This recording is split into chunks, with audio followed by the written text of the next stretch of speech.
네, 반갑습니다. 닥터성의 사장만세 이번 영상 시작하겠습니다. 이번 영상의 주제는 바로 이겁니다.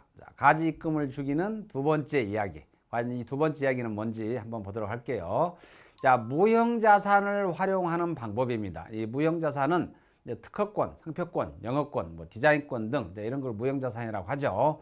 과연 이걸 어떻게 활용하는지 한번 보면은요.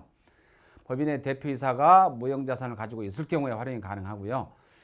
개인 소유 무형자산을 법인에 양도할 경우에는 기타 소득으로 처리를 합니다. 그래서 이 기타 소득으로 처리하는 방법을 활용할 거고요. 그 다음에 무형자산을 법인에 양도 시에는 필요 경비가 60% 적용이 됩니다. 자, 이런 내용을 가지고 한번 보도록 하겠습니다. 그러면 무형자산을 활용할 때 어떤 프로세스를 거치냐면 일단 첫 번째, 개인적으로 무형자산을 가지고 있는 경우도 있고요. 만약에 개인적으로 무형자산을 가지고 있지 않다라고 하면 이제 개인적으로 무형자산을 출원하고 등록을 하면 되겠죠. 그런 다음에 두 번째로는 이제 개인 명의로 등록된 무형자산을 감정평가법인에 의뢰를 합니다. 이제 감정평가법인에 의뢰를 해서 평가를 하게 되고요. 그 다음에 세 번째로는 이 평가 금액으로 법인에 양도를 하는데 이 양도 금액과 가지입금을 상계 처리를 하면 됩니다. 자, 그런 다음에 이 법인에서는 이 평가 금액을 이제 무형자산에 즉 자산으로 처리를 하죠. 그 다음에 마지막으로 이 법인에서는 이 무형자산을 5년 또는 7년에 걸쳐서 감가상각을 하게 됩니다. 특허권 같은 경우는 7년에 걸쳐서 감가상각을 하게 되고요. 이 특허권을 제외한 나머지 무형자산에 대해서는 통상적으로 5년에 걸쳐서 감가상각을 하게 됩니다. 자, 그러면 이 무형자산 3억 원을 양도 시에 기타 소득세를 부과를 하게 되어 있는데 한번 계산을 해보도록 할게요. 자, 양도 금액이 3억 원입니다. 그러면 필요 경비는 이제 60% 적용을 한다라고 제가 말씀을 드렸죠. 그러면 약 1억 8천 정도가 이제 필요 경비로 계산이 됩니다.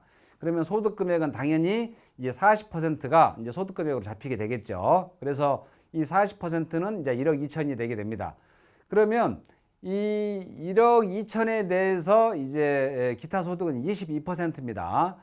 그래서 기타 소득세 20% 2,400만 원과 또 지방 소득세는 이 소득세 10%니까 2%가 되게 되겠죠. 그래서 240만 원. 그래서 총 세금은 2,640만 원을 부과받게 됩니다. 그래서 무형자산 3억 원 정도를 양도를 하게 되면 기타 소득세로 2,640만 원 정도가 부과된다. 이렇게 보시면 되겠고요.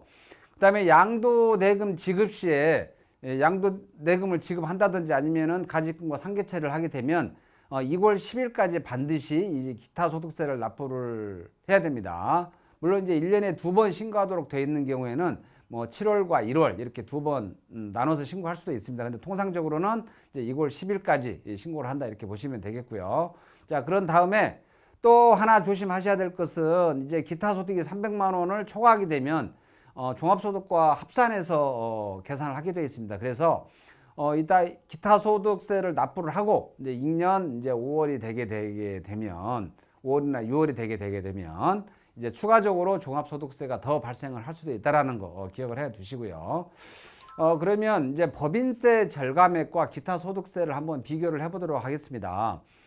특허권, 상표권 또는 영업권, 즉 무형자산을 법인에 양도를 하게 되면 이제 법인의 무형자산으로 잡히게 된다고 그랬죠. 그래서 이 무형자산은 5년 또는 7년 동안 감가상각이 되게 되기 때문에 이제 법인세 절감이 되게 돼 있습니다. 그래서 한번 보도록 하겠습니다. 자, 무형자산 3억 원을 감가상각에 따른 법인세 절감을 보면 만약에 법인세 실효세율이 22%라고 가정을 해보겠습니다. 즉 법인에서 당기순이익이 매년 이제 2억 원 초과해서 나온다라고 가정을 하면 이제 실효세율이 약 22% 정도 되겠죠. 그러면 약 세금 절감액이 6,600만 원 정도 됩니다. 물론 이제 5년에서 7년에 걸쳐서 절감이 되게 되겠지만 약 6,600만 원 정도 절감이 된다. 근데 만약에 실효세율이 2억 원 미만이다. 즉 당기순이익이 2억 원 이하라고 하면 실효세율이 11% 정도 되겠죠. 그렇게 되면 이제 3,300만 원 정도 이렇게 이제 법인세 절감액이 나오게 됩니다. 그리고 개인이 법인의 무형자산 3억 정도 양도 시에 이제 기타 소득세가 어느 정도 나오는지 약 8.8% 정도 나옵니다. 즉 양도 금액에 대해서는 8.8%가 되게 되고요. 필요 경비 60%를 빼고 소득 금액에 대해서는 이제 22%가 되게 됩니다. 그런데 필요금기를 빼기 전에 이제 양도 금액에 대해서는 약 8.8%가 되게 되겠죠. 그러면 이제 2,640만 원 정도가 기타 소득세로 나오게 됩니다. 그런데 추가적으로 임년도 5월이나 6월에 종합소득세가 나올 수 있다고 했죠. 왜냐하면 기타 소득이 300만 원을 초과하게 되면 종합소득 합산해서 부과가 되기 때문에 그렇습니다. 그리고 마지막으로 이 무형자산을 출원하거나 등록, 평가할 때 또 비용이 들어가게 되죠. 그래서 이것도 좀 감안을 해야 됩니다. 뭐 큰 금액은 들어가는 건 아니지만 그래도 출원, 등록, 평가할 때도 비용이 들어가게 된다.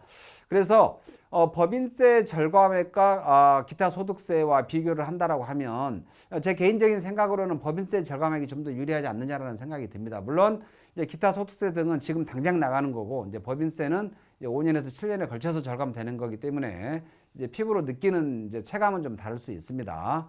자, 이번 영상 한번 정리를 해보도록 하면 먼저 첫 번째 어떤 경우에 무형자산을 활용할 수 있을지에 대해서 제가 설명을 드렸죠. 그리고 두 번째로는 이제 무형자산 활용 프로세스에 대해서 설명을 드렸습니다. 자, 무형자산을 활용할 때 어떤 절차를 거쳐서 활용을 하게 되는지, 그 다음에 무형자산을 양도를 할 때 기타 소득세가 어떻게 계산이 되는지 설명을 드렸고, 마지막으로 이 무형자산을 이제 양도를 한 후에 법인에서는 이제 법인의 자산으로 등재가 되게 되고요. 이때 이제 감가상각을 하게 돼 있는데 이 감가상각을 통해서 법인세 절감액이 나오게 되겠죠. 그래서 이 법인세 절감액과 그 다음에 기타 소득세 등, 즉 기타 소득세와 기타 비용을 비교를 해서 과연 어떤 게 유리한지 이렇게 비교를 해드렸죠. 자, 이번 영상 이걸로 마치도록 하겠고요. 자, 이번 영상 보시고 도움이 됐다라고 판단되시면 주변 사장님들하고 많이 공유를 좀 해주시고요. 그리고 구독, 좋아요 눌러주시면 아마 좋은 일이 생길 겁니다. 자, 이번 영상 마치도록 하겠습니다.